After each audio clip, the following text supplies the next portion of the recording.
নবীর শিক্ষক কে? নবীর শিক্ষক হলেন আল্লাহ। আল্লাহ বলেন ওয়া আল্লামাকা মা লাম তাকুন তাআলাম, হে হাবিব আপনি যাহা কিছু জানতেন না আমি আপনাকে সব শিখিয়ে দিয়েছি। এই সব কিছু শিখিয়ে দেওয়ার মালিক হলো আমার আল্লাহ। এবার বলেন স্কুলে পড়ার দরকার নবীর আছে? কলেজে পড়ার দরকার নবীর কি আছে? আপনার ইউনিভার্সিটিতে পড়ার দরকার নবীর কি আছে? বলে আল্লাহ রাব্বুল আলামিন তুমি তোমার হাবিবকে কেন কলেজে পড়ালে না, কেন ইউনিভার্সিটিতে পড়ালে না? আপনার যুক্তির মাধ্যমে শুনুন, যদি আল্লাহ রাব্বুল আলামিন তার বিশ্ব হাবিবকে কোন কলেজে পড়াতো তাহলে বলেন ছাত্র থেকে শিক্ষকের সম্মান বেশি না কম? শিক্ষকের সম্মান বেশি। তো তো নবীকে যে শিখাতো আলিফ বা তা সা, তো নবীর শিক্ষক একজন হয়ে যেত না? আল্লাহ বলেন জগতের বুকে যত কিছু রয়েছে, যত মানুষ রয়েছে, সমস্ত মানুষের জন্য শিক্ষক করে আমি আল্লাহ তোমাকে সৃষ্টি করেছি, তোমাকে পৃথিবীর বুকে পাঠিয়েছি। কোন মানুষকে তোমার শিক্ষক হতে দেব না।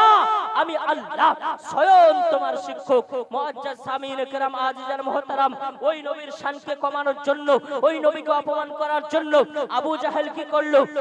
100টা কঠিন কঠিন প্রশ্ন মুখস্থ করলো।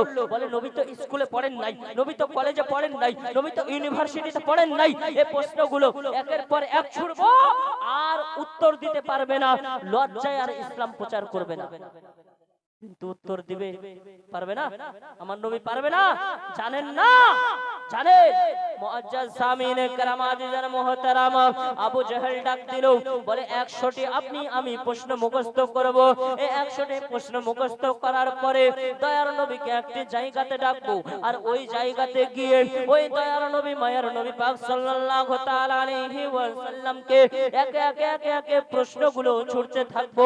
যখন উত্তর দিতে পারবে না তখন ওই নবী আর ইসলাম প্রচার করবে না, লজ্জায় আপনার নিজের মুখ লুকিয়ে নিয়ে পালিয়ে যাবে। মুআজ্জাজ সামিনে کرام আজিজান মুহতারাম, আবু জাহেল মনে মনে ভাবতেছে, বলে 100টি প্রশ্ন মুখস্থ করলাম, যদি উত্তর দিয়ে দেয় আমার তো আর প্রশ্ন মুখস্থ নাই, আমি তো আর আগের দিকে যেতে পারবো না। তার আপনার একটি বন্ধু ছিল যার নাম হলো হাবিবে ইয়ামানি, ওর বাড়ি ছিল আপনার ইয়ামান শহরে। আপনার হাবিবে ইয়ামানিকে ডাকলো। হাবিবে ইয়ামানি ভালো শিক্ষিত আপনার ব্যক্তি ছিল। হাবিবে ইয়ামানিকে ডাকলো, বলে আজকে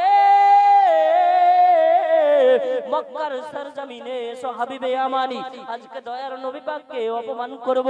এ আপনার জাদু দেখাচ্ছে, নাউজুবিল্লাহি মিন জালিকা। এ পৃথিবীর কোন স্কুলে পড়েন নাই, একে একে একে প্রশ্নগুলো ছুড়বো আর ওই উত্তর দিতে পারবে না বলে দয়ার নবী নিজের মুখ লুকিয়ে নিয়ে পালিয়ে যাবে। হাবিবে ইয়ামানিকে ডাকা হলো। আবু জাহেল আবু লাহাব তারা একত্রিত হয়ে দয়ার নবী পাককে একটি জায়গায় আপনারা ডাকলেন। একটি জায়গাতে দয়ার নবী পাককে ডেকে আপনার প্রশ্ন আপনার ছুড়তে যাবে না, এমন তো অবস্থায় আমার আল্লাহ ডাক দিয়ে বলে জিবরাইল যাও যাও যাও, আমার নবীকে অপমান করার জন্য দেখো ওরা আপনার দল বল সাজিয়ে নিয়েছে। জিবরাইল যাও, আমার নবীর সম্মানকে বাঁচিয়ে নাও আর আবু জাহেলের মেমোরিকে ফরমাইট করে দাও। সুবহানাল্লাহ। হযরত জিবরাইল আলাইহিস সালাম আসলেন আর আবু জাহেলের মেমোরি কার্ড ফরমাইট করে দিলেন। আবু জাহেল প্রশ্ন করতে যায়,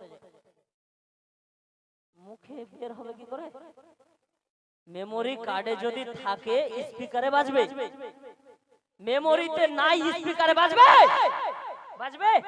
আপনার মোবাইলের মেমোরি কার্ড স্টোরেজ একদম ফাঁকা আর আপনি অন করছেন, একটি গজল শুনবো দেখি, বাজবে? স্টোরেজ ফাঁকা তো মোবাইল কানা। আবু জাহেলের মেমোরি কার্ড ফাঁকা, স্পিকার কানা। আবু জাহেল চেষ্টা করে কি ব্যাপার, 100টি প্রশ্ন মুখস্থ করলাম, এখন দেখি কথাই বের হয় না। কত বড় জাদুকর, নাউজুবিল্লাহি মিন জালিক। মুআজ্জাজ সামিনে کرام আজিজান মুহতারাম, হাবিবে ইয়ামানি শিক্ষিত ব্যক্তি ছিলেন। তিনি দেখলেন এত বড় একজন জ্ঞানের পিতা, যিনাকে আবুল হিকাম বলা হতো। আবু জাহেলকে আবুল হিকাম বলা হতো, জ্ঞানীদের পিতা বলা হতো। দয়ার নবী একবার বলে দিয়েছে আবু জাহেল, তো ওটা লাকাব হয়ে গিয়েছে। মুআজ্জাজ সাহাবীয়ে কেরাম আজিজান মুহতারাম, তে দয়ার নবী পাক সাল্লাল্লাহু আলাইহি ওয়াসাল্লামকে সামনে নিয়ে আবু জাহেলকে যখন দেখলো যে জুবান বন্ধ হয়ে গিয়েছে, হাবিবে ইয়ামানি ভাবছে এ কোনো সাধারণ ব্যক্তি নয়, এটা নিশ্চয় আল্লাহর প্রেরিত রাসূলই হবেন। হাবিবে ইয়ামানি শিক্ষিত ব্যক্তি ছিলেন, তিনি মনে মনে ভাবছেন, বলে আমার বাড়িতে একটি ন্যাংরা কানা বোবা মহিলা আছে, যদি ভালো হয়ে যেত খুব ভালো হতো, দয়ার নবীকে আমি বলি নিশ্চয় ভালো হয়ে যাবে। দয়ার নবী অন্তরের খবর জানেন কি জানেন না? জানেন কি জানেন না? জোরে বলতে হবে মুসলমান, জোরে বলতে হবে। দয়ার নবী অন্তরের খবর জানেন, গায়েবের খবর জানেন। দয়ার নবী হাবিবে ইয়ামানির মনের কথা আপনার জানতে পেরে গিয়েছেন, বলে হাবিবে ইয়ামানি তোমাকে কোনো কথা বলতে হবে না, চলে যাও, তুমি বাড়ি চলে যাও, বাড়ি চলে যাও। হাবিবে ইয়ামানি বাড়ি চলে গেলেন। দয়ার নবী পাক সাল্লাল্লাহু আলাইহি ওয়াসাল্লাম মক্কায় আছেন, হাবিবে ইয়ামানি বাড়ি চলে গিয়েছেন। বাড়িতে গিয়ে দরওয়াজা খটখট করে আওয়াজ দিয়েছেন। হাবিবে ইয়ামানির ওই যেই মহিলাটি, যেই মেয়েটি কোনোদিন নিজের পায়ে চলতে পারেনি, ওই মহিলাটি পায়ে হেঁটে এসে দরওয়াজাকে খুলে দিয়েছে। হাবিবে ইয়ামানি দেখে অবাক। আপনার হাবিবে ইয়ামানি জিজ্ঞাসা করছে, বলে এটা কি করে হলো? তার যে মেয়ে কোনোদিন মুখে কথা বলতে পারেনি, ওই মেয়ে আপনার কথা বলতে আরম্ভ করেছে। যে মেয়েটি হাতে কাজ করতে পারেনি, ওই মেয়েটি হাত চালাতে আরম্ভ করেছে। হাবিবে ইয়ামানি বলতেছে, বলে আমি তো দয়ার নবীকে কিছু বলি নাই, তবে আমার এই মহিলা কি করে সুস্থ হয়ে গেল? হাবিবে ইয়ামানিকে আপনার হাবিবে ইয়ামানির মহিলা বলতেছে, বলে আমি শুয়েছিলাম আব্বাজান, দেখলাম একজন সুদর্শন চেহারার অধিকারী, একজন সাদা জুব্বা পাগড়ি পরিধানকারী আমার কাছে এসে আমাকে ডাক দিয়ে বলল, ও হাবিবে ইয়ামানির মেয়ে উঠে পড়ো, তুমি সুস্থ হয়ে গিয়েছো। আমি উঠে দেখলাম যে আমি সম্পূর্ণ রূপে সুস্থ হয়ে গিয়েছি। হাবিবে ইয়ামানি বলে, নবী তো আমার কাছেই ছিল, ওই একই সময়ে আমার কাছে নবী ছিল মক্কার সরজমিনে। একই সময়ে হাবিবে ইয়ামানির মেয়েকে ইয়ামান দেশে গিয়ে আমার নবী পাক সুস্থ করে দিয়ে চলে এসেছেন, তার নাম হলো মুহাম্মদুর রাসূলুল্লাহ। সুবহানাল্লাহ, সুবহানাল্লাহ। এবার বলুন, নবী কি আমাদের মতো?